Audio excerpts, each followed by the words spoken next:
Okay, good afternoon, everybody. So last couple of classes, we've been discussing the visual system, the architecture of the visual system.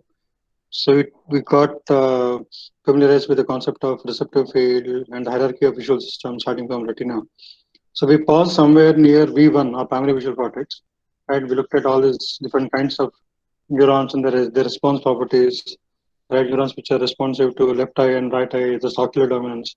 Neurons which are responsive to orientation, that's orientation sensitivity, and neurons which respond to color. They form these blob regions, and the concept of a hypercolumn where it's like we described the entire visual system, visual cortex as a kind of a mosaic, where each tile has the full set or a full repertoire of neurons which process the full range of orientations, left eye and right eye, and full range of colors and things like that.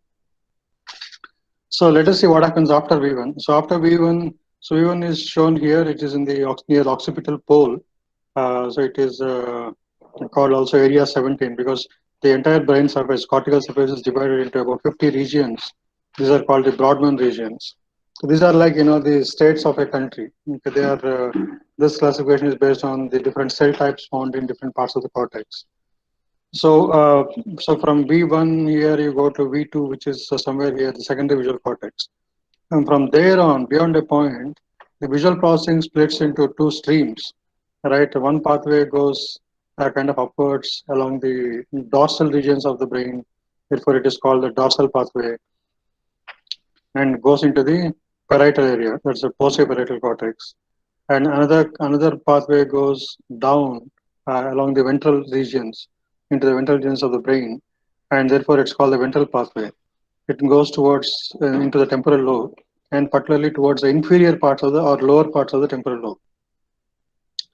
So this dorsal pathway is where the visual system processes information about space and position, orientation, direction, right? And so because postparietal cortex is that's one of its main functions, representing space.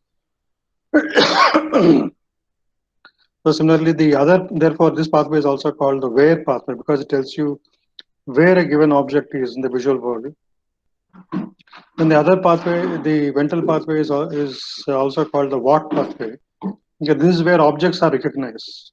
So in the what pathway, you recognize objects. In the where pathway, you recognize where they are. In the what pathway, you recognize what they are. Okay, so with all these two pathways, you cover a whole range of visual cortical areas.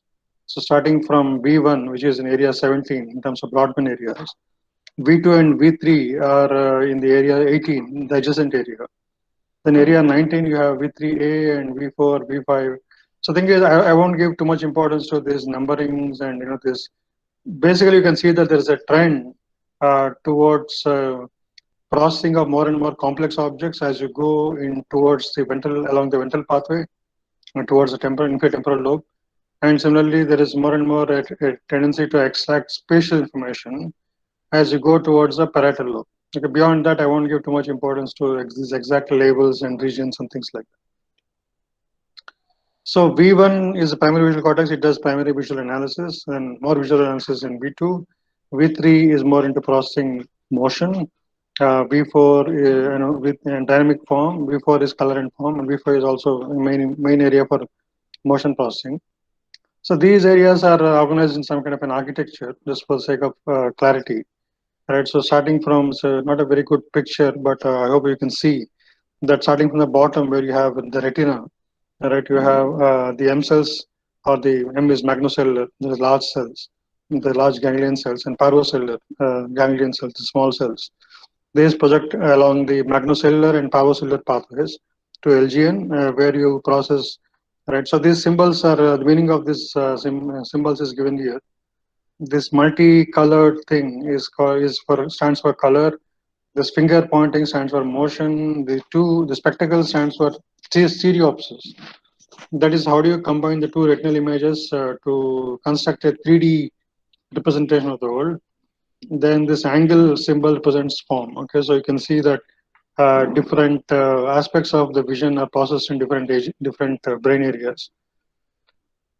Okay, so again, so basically there's a segregation of image features or visual features along different pathways.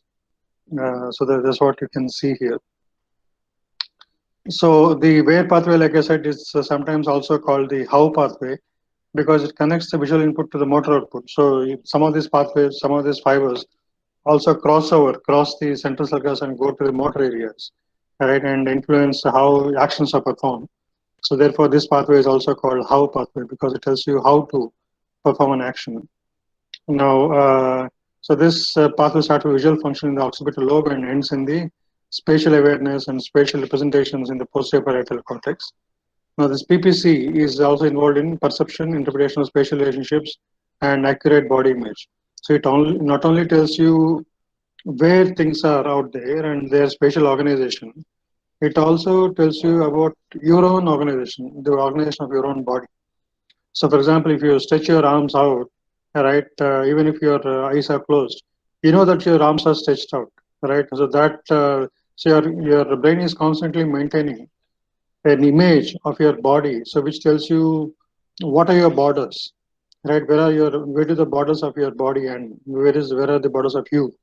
So and what is interesting is these borders can easily be messed up. You know, you can disturb them, you can perturb them by using very simple experiments. So we might discuss some of these things later towards the end of the course, right? So there is a dynamic image of the body which is constantly maintained in real time, and that is happening inside this posterior parietal cortex. So then, therefore, damage to this part will cause very interesting specific kind of impairments. So there's something called simultagnosia, where patients see one object at a time and cannot see several objects as parts of a whole. Okay, so they cannot assemble lots of objects and see them as forming a large pattern. They look at objects one at a time in isolation. So then there is optic ataxia, and so which is inability to use visual spatial information to guide arm movements. Because to move your arm, it's not enough that you're able to activate your muscles of the arm, but also use your world model, your model of the spatial world, right, and then guide the arm. So that ability is gone. Suppose you are buying a ticket at a movie theater, you have to put your hand inside the counter and request, give your money and all. So that requires guidance of the arm movements using visual spatial information. So that kind of abilities will be gone. Similarly, hemi neglect. So especially, so you know that very often the right part of the brain controls the left part of the body or represents the left part of the body and vice versa. Now, this kind of a laterality becomes weaker as you go to higher functions. For example, language is represented generally in the left brain. Okay, so then there's nothing equivalent in the right brain. So that part is not bilateral, it is lateralized. It's only on one side, it's not there on both sides. So similarly, the spatial information, spatial representation at large scale is present mostly in the right brain, in the right posterior parietal cortex. At smaller scales, it is present in both brains, but at larger scales, is present only in the right posterior parietal cortex. Therefore, damaged right posterior parietal cortex or the wear pathway can cause a problem called hemi neglect, where patients become unaware of the left half of the visual world and sometimes left half of their own body. So if they're wearing a shirt, then they'll wear it on the right side and forget wearing it on the left because they don't even pay attention. They don't even recognize that part of the world and that part of the body. So which is a serious problem. So then in achinotopsia, so they have inability to perceive motion. So this is typically in the V5, the motion area. So if you damage this, they cannot see smooth flowing motion. So they see everything as a series of independent snapshots. They cannot connect all these snapshots into a continuous motion. So you will have real problem crossing a busy road because you cannot predict where the vehicles will be a second later. Okay, so that is one problem with achinotopsia. Then apraxia is inability to produce complex and volitional movements. That is also affected because you cannot process space. Then the Watt pathway is object recognition and form representation. Recognition of complex visual objects and particularly faces, because in human world, right, one class of complex visual objects which you deal with all the time is other people. So in other people also you mainly recognize them by their faces. I mean, not by their hands or feet, and you recognize people by their faces. So represent faces, by giving them special emphasis, and you memorize faces. So therefore, when you talk about complex visual objects, you allocate a lot of that area to face objects. So therefore, there's a whole area. So all this happens in the inferior temporal lobe, and just around there is a part called fusiform gyrus. So where faces are supposed to be stored, face information is supposed to be stored. And so this part also has strong connections to medial temporal lobe. So you know the temporal lobe, you go down and go to the kind of more medial, that's more central parts of it. Inside the temporal lobe, you have hippocampus, which is a major structure involved in what is called declarative memory. Right, there's memories of facts and events. So that, and you need information about objects to handle this kind of memory. So it's only natural that the inferotemporal areas, which are the terminus, which form the terminus of the walk pathway, it has strong connections to hippocampus. So therefore, damage to this pathway can cause inability to recognize complex objects, and more specifically faces. And this condition is called prosopagnosia, okay, which is inability to recognize faces. So now, so there are two pathways, right? If you look at this large-scale, processing of visual images. So one is about recognizing objects, other is to recognize where they are. Now, the recognition of objects is a somewhat simpler problem than figuring out how to place them and construct the spatial world. That's a much more intricate problem.